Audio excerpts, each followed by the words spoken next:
Hello नमस्कार दोस्तों, हम विवेक कुमार बेबाक, सीक्रेट न्यूज़ यूट्यूबर। इंडिया जो कि वर्ल्ड की सबसे कॉम्प्लिकेटेड डेमोक्रेसी है, कोई भी देश तब तक सुपर पावर नहीं बन सकता है जब तक वह अपने देश की चुनौतियों तथा उसका क्या समाधान है, इन सब प्रश्नों के उत्तर नहीं हासिल कर लेता। तब तक किसी भी देश के लिए सुपर पावर बनना आसान नहीं होता है। इसलिए हमें अपनी वर्तमान चुनौतियों को समझना पड़ेगा तथा उसके समाधान को भी खोजना पड़ेगा। इसीलिए इंडिया की सबसे बेहतरीन एग्ज़ाम कराने वाली संवैधानिक संस्था यूपीएससी से अनुरोध है कि वह क्वालिटी पर आधारित प्रश्न पूछे। आज यूपीएससी 50 से 55% ही क्वालिटी दे पा रही है, जबकि वर्ल्ड में सबसे बेहतरीन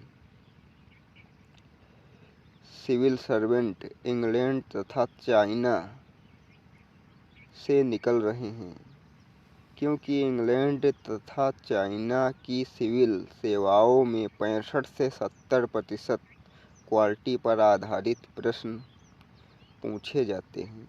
आज इंडिया के लिए कुछ प्रश्नों का आंसर मिलना बहुत ज़रूरी है, जिसके बिना इंडिया सुपर पावर नहीं बन सकता है। जैसे, क्या भारत अपनी संप्रभुता की रक्षा करते हुए चाइना से दोस्ती कर सकता है? अगर कर सकता है तो कैसे? क्या भारत चाइना से सस्ता प्रोडक्ट दे सकता है? अगर दे सकता है तो कैसे? क्या भारत अपने दम पर अपनी ऊर्जा ज़रूरतें पूरी कर सकता है? अगर कर सकता है तो कैसे?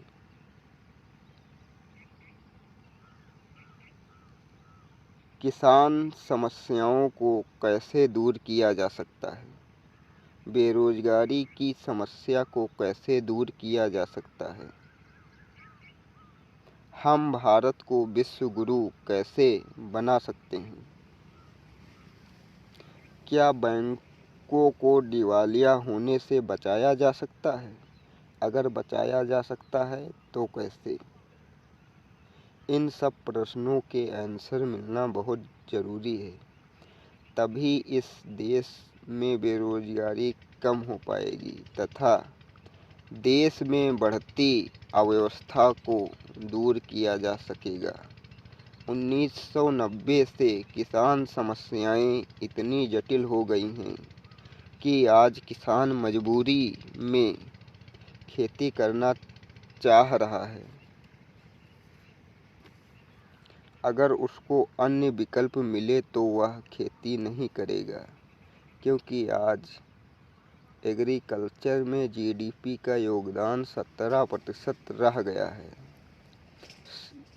यानी कि 100 रुपये लगाने के बाद लाभ के रूप में 17 रुपया मिल रहा है, जबकि इंडस्ट्री में उससे ज़्यादा और सर्विस सेक्टर में उससे बहुत ज़्यादा, लगभग जीडीपी में सर्विस सेक्टर का योगदान 50 से 55% है। तो सरकार को इन तीनों सेक्टरों में एक संतुलन बना के काम करना चाहिए, ताकि लोग सभी सेक्टरों में बराबर अनुपात में बने रहें। नहीं तो आने वाले समय में खाद्यान्न समस्या पैदा हो सकती है। इसलिए इस देश में खाद्यान्न समस्या न पैदा हो, किसान समस्याओं को गंभीरता से लेना चाहिए। 1990 से कई सिविल सर्वेंट निकले और कई सिविल सर्वेंट रिटायर हो गए। लेकिन 1990 में जीडीपी में कृषि का योगदान 25 से 30% था, जो आज घटकर 17% रह गया, जो यह दर्शाता है कि किसान समस्याओं को न तो हमारे नेताओं ने और न ही हमारे देश के सिविल सर्वेंटों ने ध्यान दिया,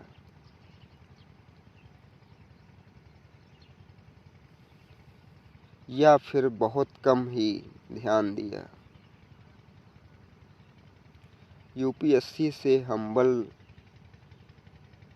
रिक्वेस्ट है कि वह किसान समस्याओं, बेरोजगारी, इन सब जरूरी प्रश्नों के उत्तर यूपीएससी एस्पिरेंट से पूछे, तभी वह इंडिया को सुपर पावर बनाने में अपना योगदान दे पाएगा। यूपीएससी जलवायु परिवर्तन पर जो प्रश्न पूछती है, उसका यूपीएससी एस्पिरेंट आधा अधूरा आंसर देकर 50 से 55% नंबर पा लेता है, लेकिन समस्याएं सॉल्व नहीं होती, जलवायु परिवर्तन होना नहीं रुकता। इसीलिए इन प्रश्नों का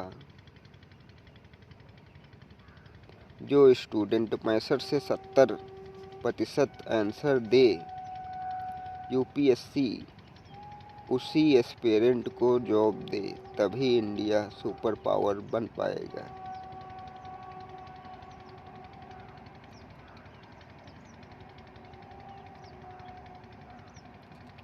आप लोगों से हम्बल रिक्वेस्ट है कि इस वीडियो को ज़्यादा से ज़्यादा लाइक तथा शेयर करें, क्योंकि